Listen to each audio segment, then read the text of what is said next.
बहुत समय पहले की बात है। चंदनपुर का राजा बड़ा प्रतापी था। दूर दूर तक उसकी समृद्धि की चर्चाएं होती थी। उसके महल में हर एक सुख सुविधा की वस्तु उपलब्ध थी, पर फिर भी अंदर से उसका मन अशांत रहता था। उसने कई ज्योतिषियों और पंडितों से इसका कारण जानना चाहा। बहुत से विद्वानों से मिला। किसी ने कोई अंगूठी पहनाई तो किसी ने यज्ञ कराया, पर फिर भी राजा का दुख दूर नहीं हुआ। उसे शांति नहीं मिली।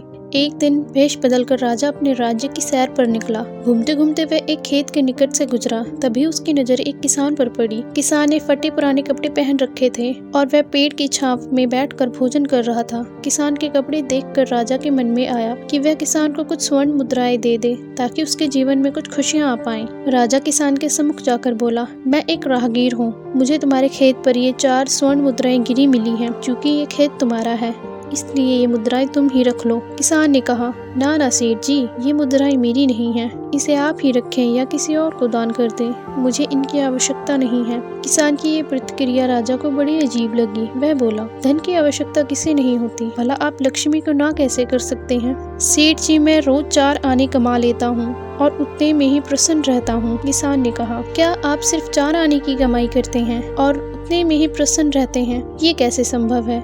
राजा ने अचरज से पूछा। किसान ने कहा, सेठ जी, प्रसन्नता इस बात पर निर्भर नहीं करती कि आप कितना कमाते हैं या आपके पास कितना धन है। प्रसन्नता उस धन के प्रयोग पर निर्भर करती है। तो तुम इन 4 आनों का क्या क्या कर लेते हो? राजा ने उपहास के लहजे में प्रश्न किया। किसान भी बेकार की बहस में नहीं पड़ना चाहता था। उसने आगे बढ़ते हुए उत्तर दिया, इन 4 आनों में से एक कुएं में डाल देता हूँ, दूसरे से कर्ज चुका देता हूँ, तीसरा उधार दे देता हूँ और चौथा मिट्टी में गाड़ देता हूँ। राजा सोचने लगा। उसे ये उत्तर समझ नहीं आया। वह किसान से इसका अर्थ पूछना चाहता था, पर वह जा चुका था। राजा ने अगले ही दिन सभा बुलाई और पूरे दरबार में कल की घटना कह सुनाई और सबसे किसान के उस कथन का अर्थ पूछने लगा। दरबारियों ने अपने अपने तर्क पेश किए, पर कोई भी राजा को संतुष्ट नहीं कर पाया। अंत में किसान को ही दरबार में बुलाने का निर्णय लिया गया। बहुत खोजबीन के बाद किसान मिला और उसे कल की सभा में प्रस्तुत होने का निर्देश दिया गया। राजा ने किसान को उस दिन अपने भेष बदलकर भ्रमण करने के बारे में बताया और उसे सम्मान पूर्वक दरबार में बिठाया। मैं तुम्हारे उत्तर से प्रभावित हूँ और तुम्हारे 4 आने का हिसाब जानना चाहता हूँ। बताओ तुम अपने कमाए 4 आने किस तरह खर्च करते हो जो तुम इतना प्रसन्न और संतुष्ट रह पाते हो? राजा ने प्रश्न किया। किसान बोला, हुजूर, जैसे कि मैंने बताया था, मैं 1 आने कुएं में डाल देता हूँ, यानी अपने परिवार के भरण पोषण में लगा देता हूँ। दूसरे से मैं कर्ज चुकाता हूँ, यानी मैं अपने बूढ़े माँ बाप की सेवा में लगा देता हूँ। तीसरा मैं उधार देता हूँ, यानी अपने बच्चों की शिक्षा दीक्षा में लगा देता हूँ। और चौथा मैं मिट्टी में गाड़ देता हूँ, यानी मैं 1 पैसे की बचत कर लेता हूँ ताकि समय आने पर मुझे किसी से मांगना न पड़े और मैं इसे आर्थिक, सामाजिक या अन्य आवश्यक कार्य में लगा सकूं। राजा को अब किसान की बात समझ आ चुकी थी। राजा की समस्या का समाधान हो चुका था। वह जान चुका था यदि उसे प्रसन्न और संतुष्ट रहना है तो उसे भी अपने अर्जित किए गए धन का सही उपयोग करना होगा।